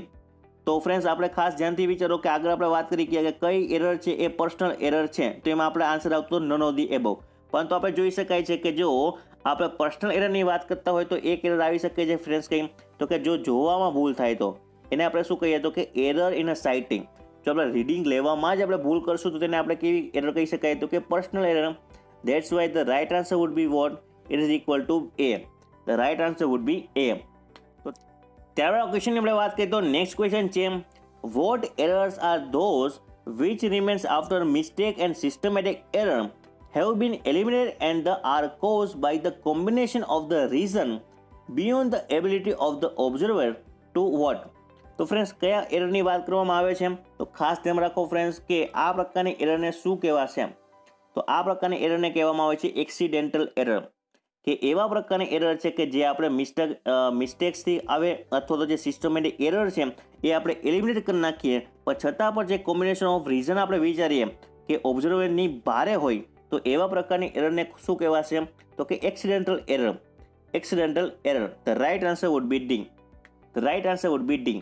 તો ત્યારબાદ ક્વેશ્ચનની આપણે વાત કરીએ, the systematic error which persist and have a regular effect in the performance of the survey, the operation are due to the what? તો એને શું કહેવામાં આવશે ફ્રેન્ડ્સ? તો એને આપણે કહીશું ફોલ્ટી ઇન્સ્ટ્રુમેન્ટ. અહીંયા કોનો ફોલ્ટ થઈ શકે? તો કે ઇન્સ્ટ્રુમેન્ટનો. તો આપણે જે સિસ્ટમેટિક એરર છે in which persist and have a regular effect in the performance of the survey of the operation, જ્યારે પણ આપણે સર્વે કરતા હોય તેના પરફોર્મન્સમાં છે એ કંઈક ને કંઈક આપણને ભૂલ આવે, કંઈક ઇફેક્ટ આવે, કંઈક એરર આવે, તો એ પ્રકારની જે કોમ્બિનેશન આપણે વિચારી શકીએ એરરનું, તો એ કોના કારણે હોઈ શકે છે? તો કે એ ઇન્સ્ટ્રુમેન્ટમાં કંઈક પ્રોબ્લેમ હોવાને કારણે હોઈ શકે છે. તો રાઇટ આન્સર શું થશે? તો right answer would be D. The right answer would be D. ત્યારબાદ ક્વેશ્ચનની આપણે વાત કરીએ friends, the difference between the true value of the quantity and observed value, it is equal to what? It is equal to true error.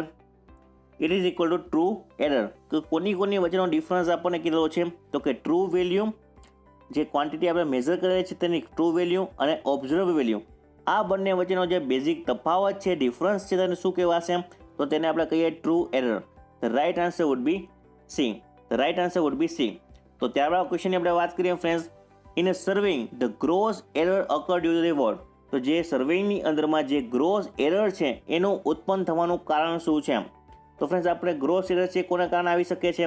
તો કે જે કેરલેસનેસ છે અથવા તો જે ઇનએક્સપિરિયન્સ જે સર્વેયર હોય, સર્વેયર છે એ કોઈ પણ પ્રકારનો કંઈ અનુભવ ધરાવતો ના હોય અથવા તો જે જરૂરી કાળજી લેવામાં ન આવે, તો એવાને કારણે આપણે શું થઈ શકે છે? ગ્રોસ એરર આવી શકે છે સર્વેઇંગની અંદરમાં. તો રાઇટ આન્સર શું બનશે? તો કે આપણો રાઇટ આન્સર બનશે ડી. આવા જ પ્રકારનો ક્વેશ્ચન છે એ સર્વેયરની અંદરમાં પૂછાશે ફ્રેન્ડ્સ. જો સર્વેયરની એક્ઝામની તૈયારી કરો છો તો આવા જ પ્રકારના ક્વેશ્ચન તમને સર્વેયરની એક્ઝામમાં પૂછાશે, તો આવા પ્રકારના ક્વેશ્ચનની પ્રેક્ટિસ સૌથી વધારે કરજો. તો ત્યારબાદ ક્વેશ્ચનની આપણે વાત કરીએ તો error which remain after all other errors have been eliminated and are caused by the combination of the reason beyond the ability of the surveyor to the control are known as the what? તો friend આગળ પણ આપણે વાત કરી ગયા, તો આવા પ્રકારની એરરને શું કહેવાશે? તો કે એક્સિડેન્ટલ એરર કહેવાશે, કે જે આપણા ઓબ્ઝર્વરના હાથમાં નથી અને જે બધી જ પ્રકારની જે એરર છે એને એલિમિનેટ કરી નાખીએ છતાં પણ અમુક એરર છે એ આપણને ઓબ્ઝર્વ થાય, તો એવા પ્રકારની એરરને શું કહેવાય? તો કે એક્સિડેન્ટલ એરર કહેવાય. એક્સિડેન્ટલ એરર કહેવાય. The right answer would be C. તો ત્યારબાદ ક્વેશ્ચનની આપણે વાત કરીએ ફ્રેન્ડ્સ, તો the difference between the most probable value of the quantity and observe value, એને શું કહેવાય? Difference between the most probable value અને ઓબ્ઝર્વ વેલ્યુ, તો એ બંને વચ્ચેના જે તફાવત છે તેને શું કહેવામાં આવશે? તો તેને રેસિડ્યુઅલ એરર કહેવાશે. તો તેને રેસિડ્યુઅલ એરર કહેવાશે. હમણાં આપણે આગળ જોઈ ગયા કે જે ટ્રુ વેલ્યુ છે અને ઓબ્ઝર્વ વેલ્યુ છે એ બંને જો વચ્ચેનો તફાવત હોય તો તેને શું કહેવાય? તો તેને ટ્રુ એરર કહેવાય. True value minus observe value, તો એને ટ્રુ એરર કહેવાય. Most probable value minus observe value, તો એને રેસિડ્યુઅલ એરર કહેવાય. તો ફ્રેન્ડ્સ આ ક્વેશ્ચનનો રાઇટ આન્સર શું બનશે? તો આપણો રાઇટ આન્સર બની જશે રેસિડ્યુઅલ એરર. તો ત્યારબાદ ક્વેશ્ચનની આપણે વાત કરીએ friends, the difference between the most probable value of the quantity અને ઓબ્ઝર્વ વેલ્યુ, તો આપણે આ વાત કરી ગયા છે ફ્રેન્ડ્સ. તો આવા કેસમાં આપણો રાઇટ આન્સર શું બનશે? તો કે રેસિડ્યુઅલ એરર બનશે. તો નેક્સ્ટ ક્વેશ્ચનની આપણે વાત કરીએ, the maximum allowable limit that measurement may be vary from the true value and the value previously adopted as a corrected, it is called as the verb.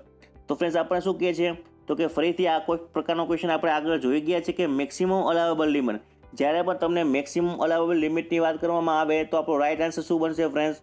તો આપણો રાઇટ આન્સર બનશે permissible error. તો permissible error, the right answer would be C.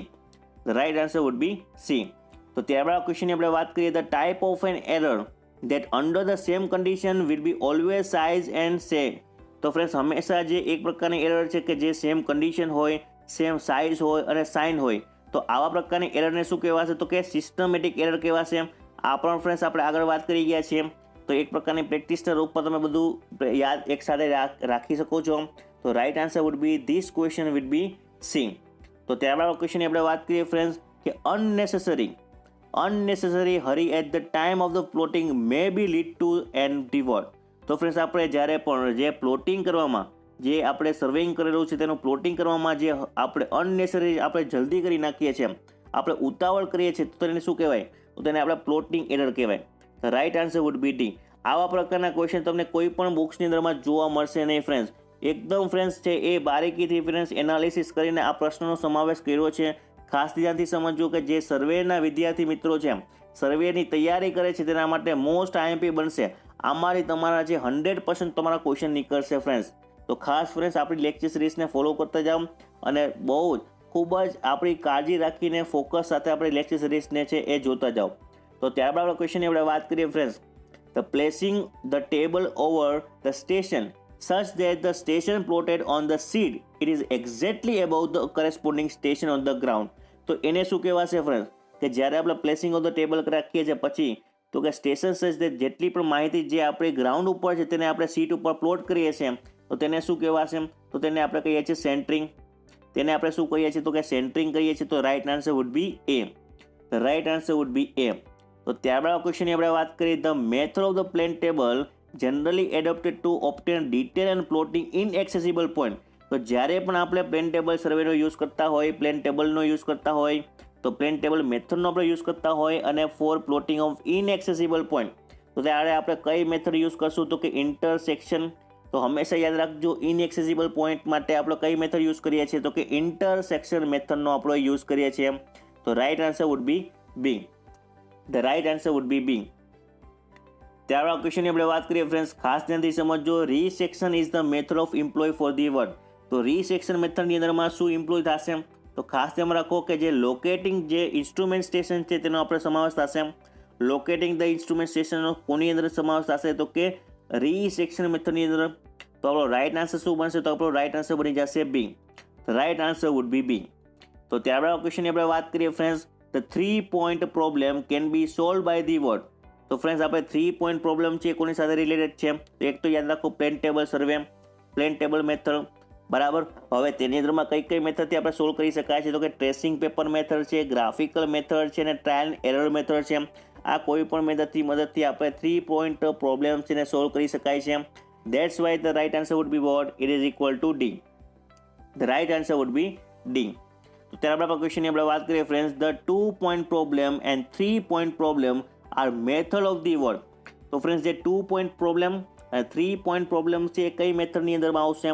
તો ખાસ ધ્યાનથી સમજી લેજો અને નોટ ડાઉન કરી લેજો કે orientation and resection, orientation and રીસેક્શનની અંદરમાં આવશે 2 point problems and 3 point problem. તો રાઇટ આન્સર થશે આપણો C. The right answer would be C. ત્યારબાદ ક્વેશ્ચનની આપણે વાત કરીએ, if the plane table is not horizontal in a direction at the right angle to the alidade the line of sight it is a parallel to the fiducial edge only for the word.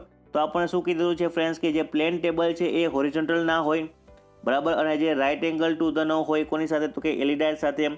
ત્યારે જો line of sight છે એ parallel to the fiducial edge only for the word. તો ત્યારે parallel ક્યારે થશે friends? તો ખાસ સમજો કે પેરેલલ થશે જો હોરિઝોન્ટલ સાઇટ હોય તો.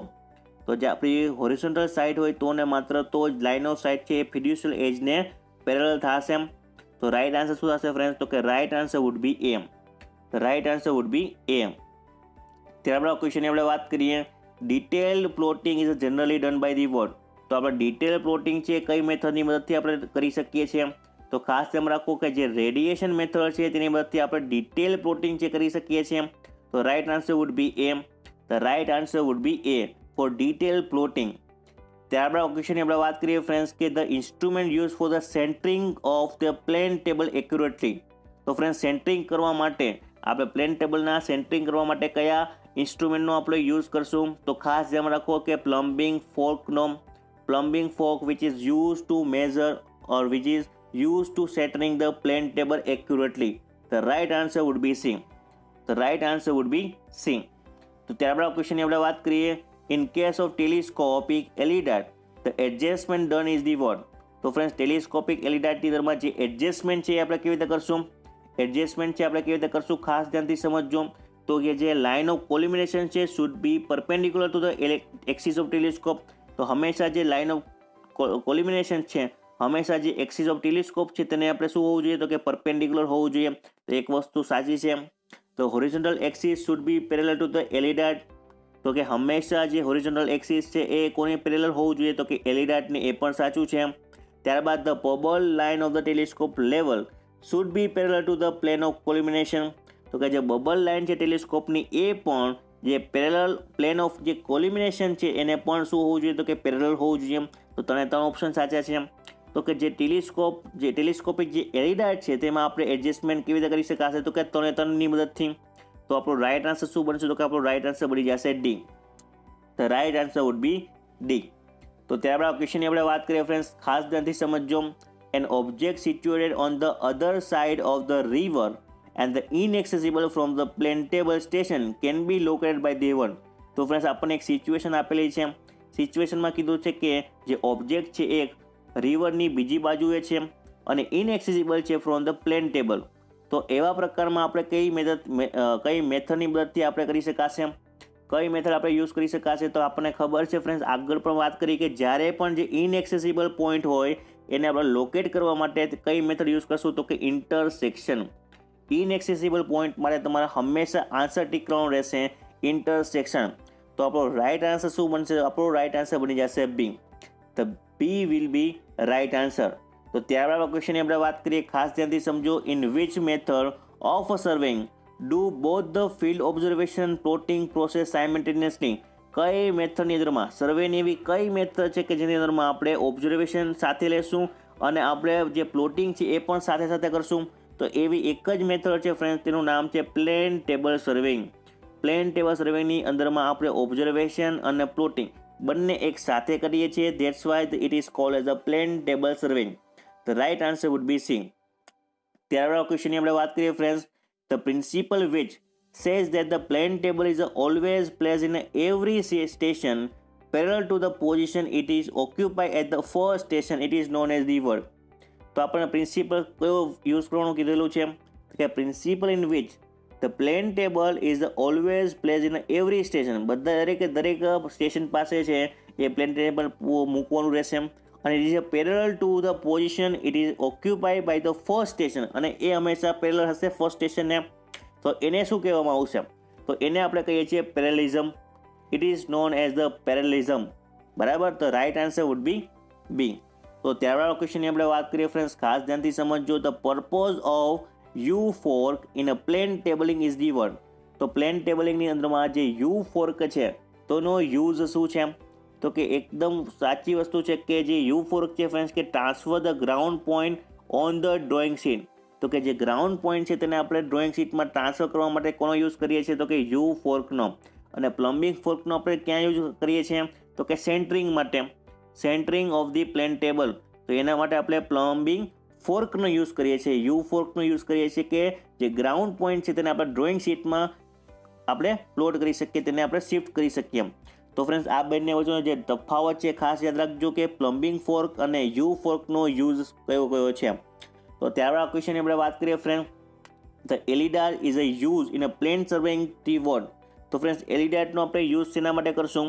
તો એલિડાટનો આપણે યુઝ કરશું સાઇટ ઓબ્જેક્ટ માટે. સાઇટ ઓબ્જેક્ટ માટે આપણે શેનો યુઝ કરશું? તો કે એલિડાટનો.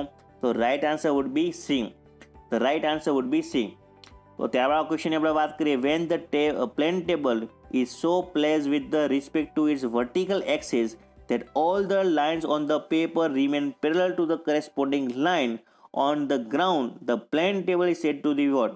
તો ફ્રેન્ડ્સ ખાસ તમે સમજો કે જે પ્લેન ટેબલ છે it is a place with the respect to the vertical એક્સિસના સંદર્ભમાં પ્લેસ કરવામાં આવ્યું છે of the all the line which is parallel to the corresponding all the line which is on the ground. તો એવા પ્રકારના plane ટેબલને શું કહેવામાં આવશે?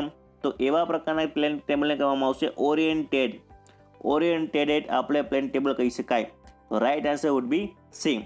The right answer would be C. તો ત્યારબાદ ક્વેશ્ચનની આપણે વાત કરીએ the size of the plane table. Very important question friends. The plane ટેબલની સાઇઝ શું હશે? તો ખાસ ધ્યાન રાખો કે જે પ્લેન ટેબલ છે તેની સાઇઝ શું હશે? તો કે 600 by 750 mm. 600 by 750 mm. The right answer would be B.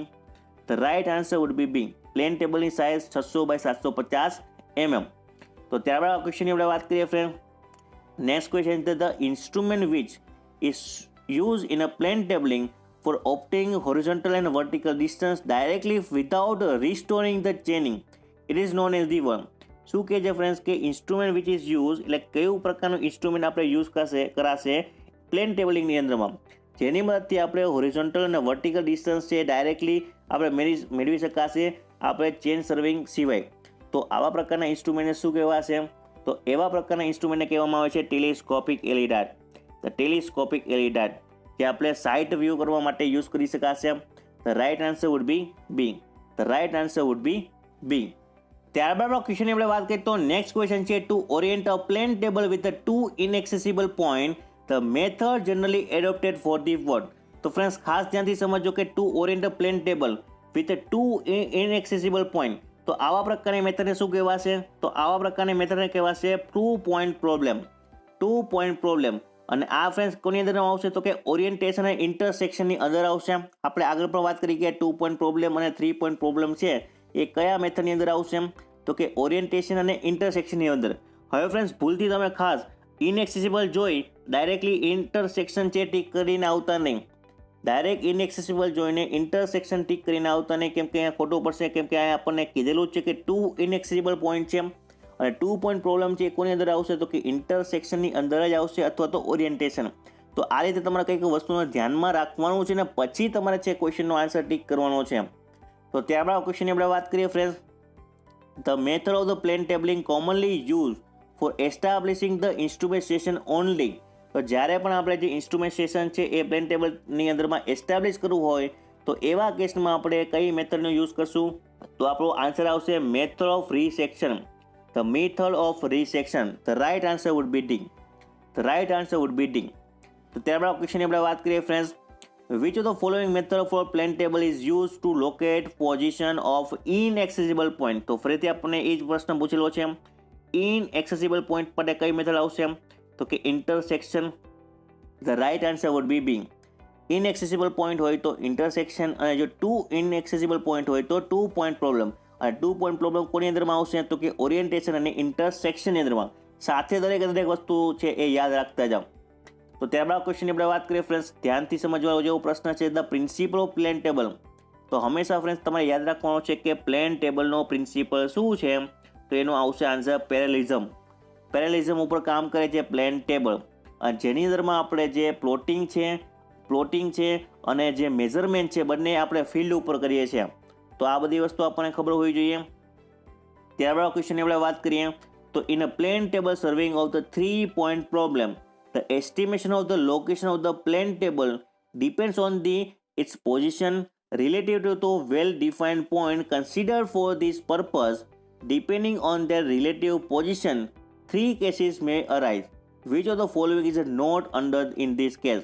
તો ફ્રેન્ડ્સ જ્યારે પણ આપણે 3 point પ્રોબ્લેમ આપણે યુઝ કરતા હોય તો 3 point પ્રોબ્લેમમાં 3 કેસ છે એ જનરલી ઉત્પન્ન થતા હોય. તો એમાંથી કયો કેસ છે ઉત્પન્ન થશે નહીં એવો આપણને પ્રશ્ન પૂછવામાં આવ્યો છે. તો ફ્રેન્ડ્સ તમે ઓપ્શન વિચારી શકો છો અને ઓપ્શન ઉપર તમે આન્સર આપી શકો છો. તો એક વસ્તુ ખાસ ધ્યાનમાં રાખી લો કે 3 point પ્રોબ્લેમની વાત કરતા હોય ત્યારે ધ પોઝિશન ઓફ ધ જે પ્લેન ટેબલ છે એ lies between the 3 point of the field. તો એ કોઈ પ્રસાદે આપણે તર્ક વિચારી શકાતું નથી. એવો મતલબ ક્યારેય પણ થતો નથી કે જે 3 point પ્રોબ્લેમની અંદરમાં જે આપણું પ્લેન ટેબલ છે એ 3 point ફિલ્ડની 3 point પાસે આપણે પ્લેસ કરશું એવો કોઈ પણ એનો અર્થ નીકળતો નથી. તો ફ્રેન્ડ્સ આપણે ખાસ આ કેન્સલ કરી નાખશું તો આપણો રાઇટ આન્સર બનશે ડી. તો યાદ રાખવા જેવી બાબત શું છે તો કે 3 પોઈન્ટ પ્રોબ્લેમની અંદરમાં 3 વસ્તુનો સમાવેશ થશે. એ ત્રણ વસ્તુ અહીંયા આપેલી છે. ફર્સ્ટ પોઈન્ટ છે કે the position of the plane table is outside of the great triangle. Great ટ્રાયંગલની હંમેશા જે પ્લેન ટેબલ છે એ આઉટસાઇડ હોવું જોઈએ. તો એક પોઈન્ટ આ તમે યાદ રાખો. બીજો પોઈન્ટ છે કે position of the plane table is inside the great triangle. તો એ પણ આપણે રિલેટેડ કરી શકાય છે. ત્રીજો ઓપ્શન આપણે વિચારી શકીએ છીએ કે the position of the plane table lies on the near the circumference of the great circle. Near the circumference of the great circle. તો આ કોઈ પણ સિચ્યુએશન આપણે વિચારી શકીએ છીએ, પરંતુ એવું ક્યારેય નહીં થાય કે 3 પોઈન્ટ પ્રોબ્લેમ એટલે કે 3 અલગ અલગ પોઈન્ટ પાસે ફિલ્ડ પાસે આપણે મેઝરમેન્ટ લેવું. તો આપણો રાઇટ આન્સર બનશે ફ્રેન્ડ્સ ડી. ત્યારબાદ ક્વેશ્ચનની આપણે વાત કરીએ ફ્રેન્ડ્સ, તો નેક્સ્ટ ક્વેશ્ચન છે in which of the following is a main disadvantage of the plane table serving. અહીંયા આપેલા ઓપ્શનમાંથી જે પ્લેન ટેબલ સર્વિંગનો ડિસએડવાન્ટેજ કયો છે તો તમે ખાસ ધ્યાનથી સમજવાનો છે અને આન્સર આપવાનો છે કે method require large amount of time to be spend in the field. તો આપણને ખબર છે કે પ્લેન ટેબલ સર્વેની અંદરમાં જે પ્લોટિંગ છે ને મેઝરમેન્ટ બંને એકસાથે આપણે ફિલ્ડ ઉપર કરીએ છીએ. તો એનો મતલબ શું થાય તો કે સૌથી વધારે ટાઈમ લાગશે. ટાઈમ છે આપણે ફિલ્ડ ઉપર આપણે ગુજારવો પડશે. તો આવો એક પ્રકારનો જે એક ડિસએડવાન્ટેજ કહી શકાય. બાકીના 3 ઓપ્શન છે ફ્રેન્ડ્સ તેના એડવાન્ટેજ આપણે કહી શકાય. તો રાઇટ આન્સર થશે ફ્રેન્ડ્સ શું તો કે આપણે રાઇટ આન્સર થશે આપણો આ ક્વેશ્ચનનો બી. એકદમ પ્રેક્ટિકલ બેઝ ક્વેશ્ચન છે અને આવા પ્રકારના ક્વેશ્ચન છે આપણે હાઈલી એક્સપેક્ટ કરી શકીએ છીએ આવનારી તમામ એક્ઝામ માટે. તો ખાસ ધ્યાનથી તમારી પ્રિપરેશન છે કરવી જોઈએ. તો ત્યારબાદ ક્વેશ્ચનની આપણે વાત કરીએ friends, which of the following precaution must be taken while the centring the LED with the station pin. તો ફ્રેન્ડ્સ કયા પ્રકારના પ્રિકોશન છે આપણે લેવા પડશે તો આપણે ઓપ્શન આપણી સામે છે. વિચારો તમે આન્સર આપો. તો હંમેશા આપણે પ્રિકોશન લેવું જોઈએ કે જે એલઈડી છે હંમેશા એ લેફ્ટ સાઈડ હોવું જોઈએ સ્ટેશનના. The keeping the LED on the left of the station pin is ideal. તો હંમેશા જે સ્ટેશન છે સ્ટેશનની લેફ્ટ બાજુ હોવું જોઈએ આપણું એલઈડી. તો આ આપણે પ્રિકોશન છે આપણે એડોપ્ટ કરી શકીએ છીએ. That's why the right answer would be D. The right answer would be D. ત્યારબાદ ક્વેશ્ચનની આપણે વાત કરીએ તો નેક્સ્ટ ક્વેશ્ચન છે friends, due to which of the following reason is a plane table survey is a prefer. તો કયા રીઝનથી આપણે સૌથી વધારે પ્લેન ટેબલ છે એ પ્રિફર કરીએ છીએ. કયા રીઝનથી આપણે પ્લેન ટેબલ છે એ આપણે રિફર કરીએ છીએ. તો આપણને ખબર છે કે જે પોસિબિલિટી છે ઓમિટિંગ ધ નેસેસરી મેઝરમેન્ટ. તો ઘણા બધા મેઝરમેન્ટ છે આપણે ડાયરેક્ટલી ફિલ્ડ ઉપર લઈએ છીએ, ફિલ્ડ ઉપર જ આપણે પ્લોટિંગ કરીએ છીએ. તો એના જ માટે આપણે ફ્રેન્ડ્સ છે એ પ્લેન ટેબલ સર્વેને આપણે પ્રિફર કરીએ છીએ. જેથી માટે આપણો ટાઈમ છે ફ્રેન્ડ્સ એ ઘણો બધો આપણે ફિલ્ડ ઉપર તો રહીએ છીએ, પરંતુ એ આપણો ડિસએડવાન્ટેજ કહી શકાય. પરંતુ આપણું એક સાથે એડવાન્ટેજ પણ છે કે આપણે એક બંને સાથે કરીએ છીએ. બંને સાથે કરવાથી જે આપણે જે પોસિબિલિટીઝ છે એરર છે એ આપણે નહીવત પ્રમાણમાં કરી શકાય. તો right answer would be B. તો ત્યારબાદ ક્વેશ્ચન આપણે વાત કરીએ ફ્રેન્ડ્સ કે which of the following is a not an advantage of a plane table surveying. Plane table સર્વેનો એડવાન્ટેજ કયો નથી. તો કયો નથી થશે ફ્રેન્ડ્સ તો કે number of accessories require for are small. Number of accessories require are small. તો જે એસેસરીઝ છે ફ્રેન્ડ્સ એ આપણે રિક્વાયર છે એ એકદમ ખોટું છે, એડવાન્ટેજ નથી. તો આપણો રાઇટ આન્સર બની જશે બી. ત્યારે બાકીના આપણે વિચારી શકાય છે કે irregular area and object can be well represent. તો આ પ્રકારનો એડવાન્ટેજ છે. અને મેગ્નેટિક એરિયામાં પણ આપણે સૌથી વધારે છે એ પ્લેન ટેબલ સર્વેનો પ્રિફર કરીએ છીએ. તો એ પણ આપણો એક એડવાન્ટેજ છે. અને જેટલા પણ જે ઇનએક્સેસિબલ પોઈન્ટ છે અને એને લોકેટ કરવા માટે જે આપણી પાસે મેથડ છે, કઈ મેથડ છે તો કે ઇન્ટરસેક્શન.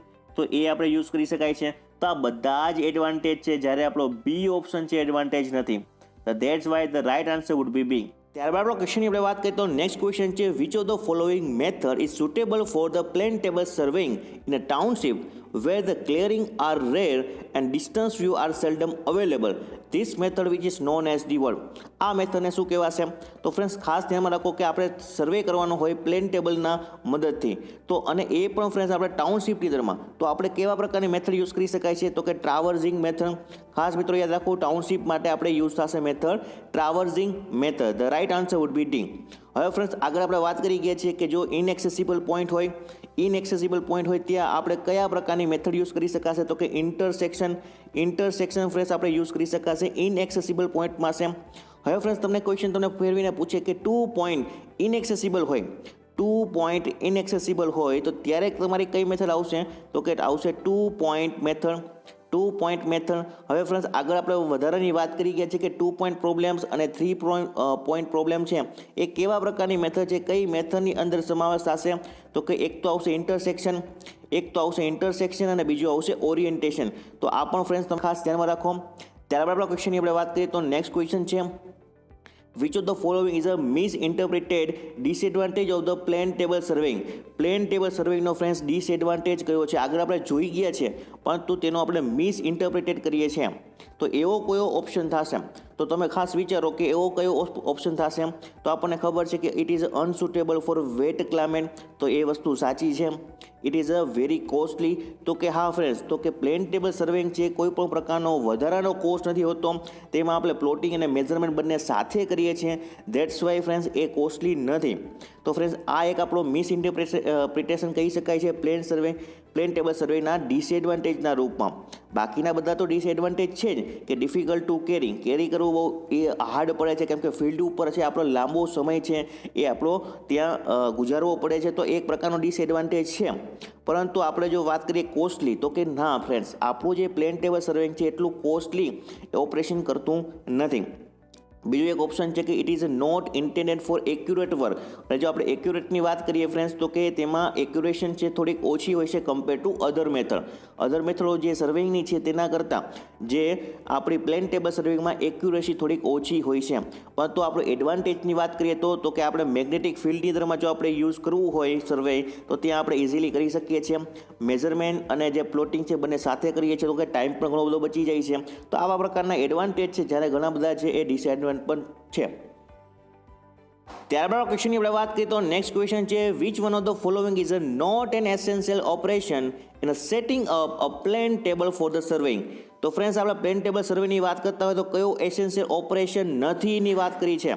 તો આપણે પહેલાં તો એ ખબર હોવી જોઈએ કયા કયા એસેન્શિયલ પ્લેન ટેબલ છે ઓપરેશન છે. તો કયા કયા છે ફ્રેન્ડ્સ? તો કે એક તો આવશે sighting of the ground station. It is the one of the operation in plane table સર્વેઇંગ. ત્યારબાદ છે ફ્રેન્ડ્સ કે setting up the plane table. તો સેટિંગ અપ પણ કરવું પડશે. અને આપણે જે યુ ફોર્ક છે, યુ ફોર્કની મદદથી આપણે ગ્રાઉન્ડ પોઈન્ટ છે એ આપણે ડ્રોઈંગ શીટ ઉપર આપણે ટ્રાન્સફર કરી શકાય છે, એ પણ પોઈન્ટ છે. ત્યારબાદ ફ્રેન્ડ્સ કે fixing of the plane table on the tripod. તો એ પણ એક આપણો એસેન્શિયલ ઓપરેશન કહી શકાય છે. પરંતુ ફ્રેન્ડ્સ ખાસ ધ્યાન રાખો, જે મેઝરિંગ ધ એમ્બિયન્ટ ટેમ્પરેચર કોઈ પણ પ્રકારનું આપણે મેઝર કરવામાં આવતું નથી પ્લેન ટેબલ સર્વેની અંદરમાં. તો that is the not our essential operation in a plane table surveying. So what is the our right answer? The right answer would be B. તો ત્યારબાદ આપણા ક્વેશ્ચનની આપણે વાત કરીએ, the vertical distance between any two consecutive contour it is known as the what? તો કોઈ પણ જે કન્ઝિક્યુટિવ કન્ટુર છે તેનું વર્ટિકલ ડિસ્ટન્સ છે ફ્રેન્ડ્સ, એને શું કહેવાશે? તો એને આપણે કહીએ છીએ કન્ટુર ઇન્ટરવલ. ઘણો ઇમ્પોર્ટન્ટ પ્રશ્ન છે, ઘણી વખત એક્ઝામમાં પૂછાયેલો છે કે કન્ટુર ઇન્ટરવલની ડેફિનેશન આપો.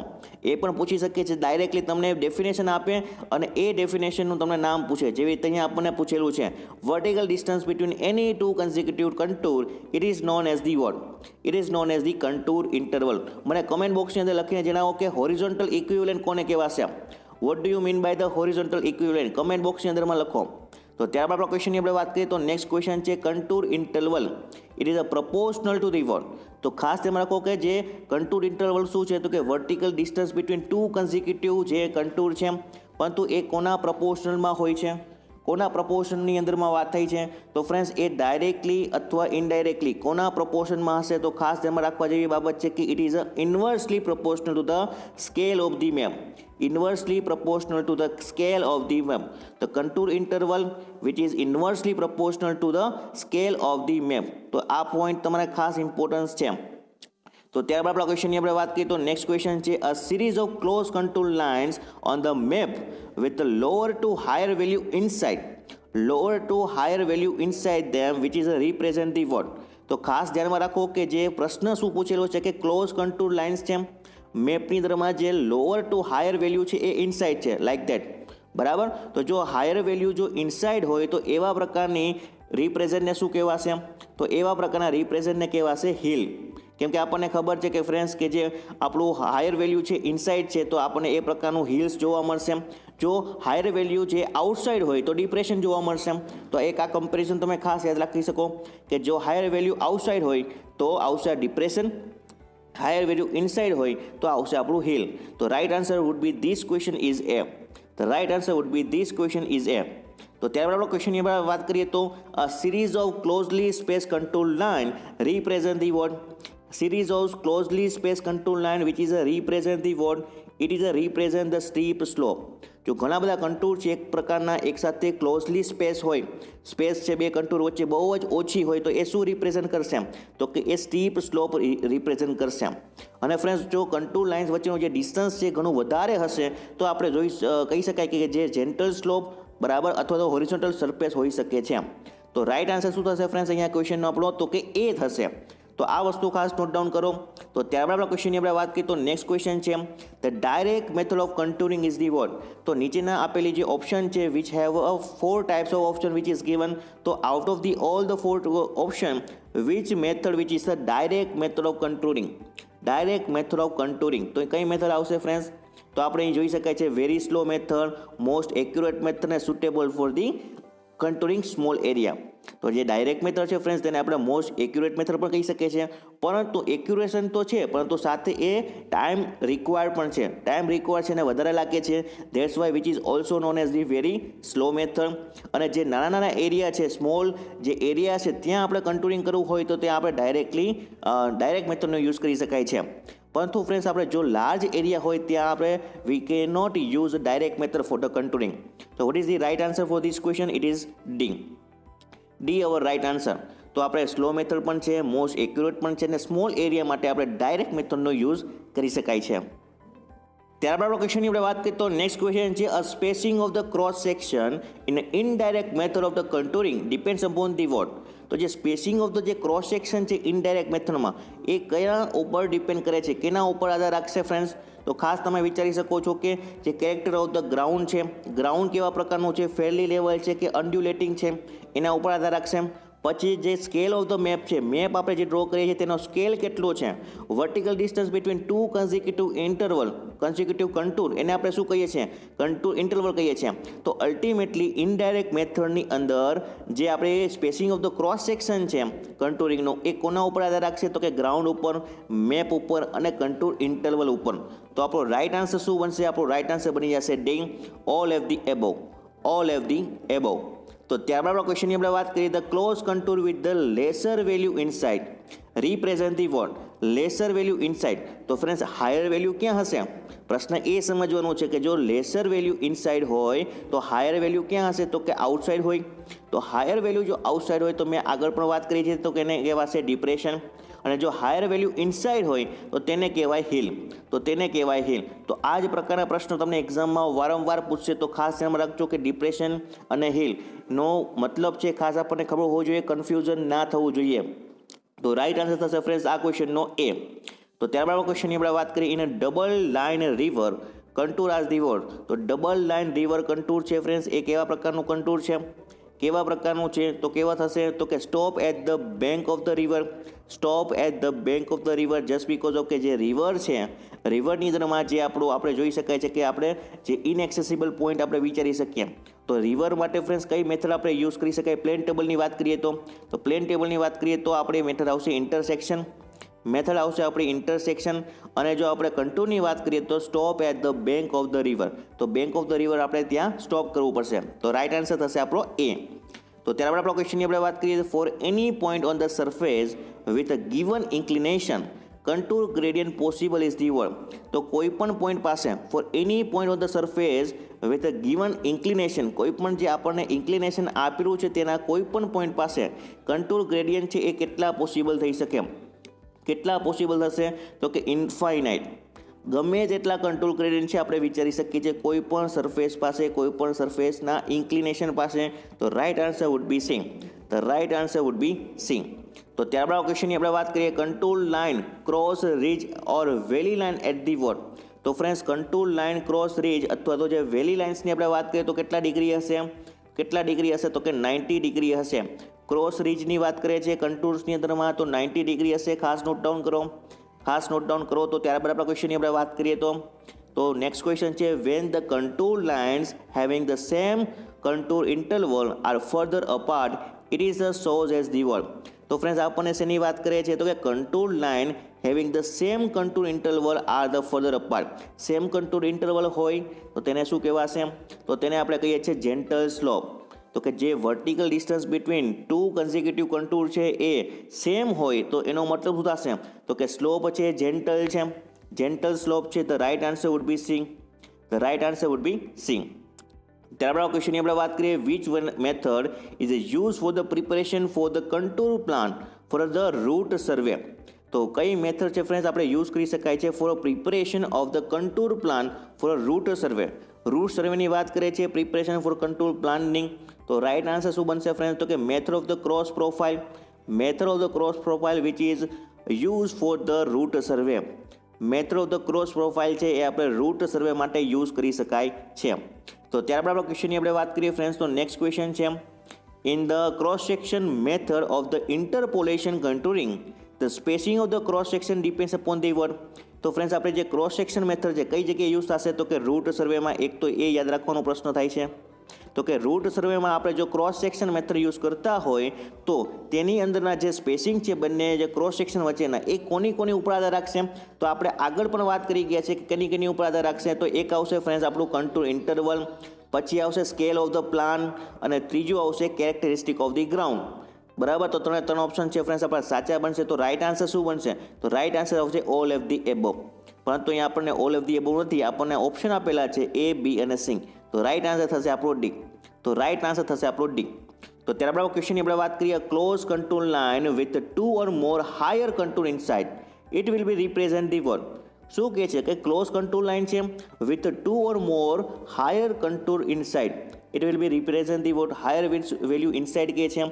હાયર વેલ્યુ ઇનસાઇડ કહેતા હોય તો મેં આગળ પણ વાત કરી છે તો કે એને કહેવાશે હિલ, અને હાયર વેલ્યુ જો આઉટસાઇડ હોય તો તેને કહેવાય ડિપ્રેશન.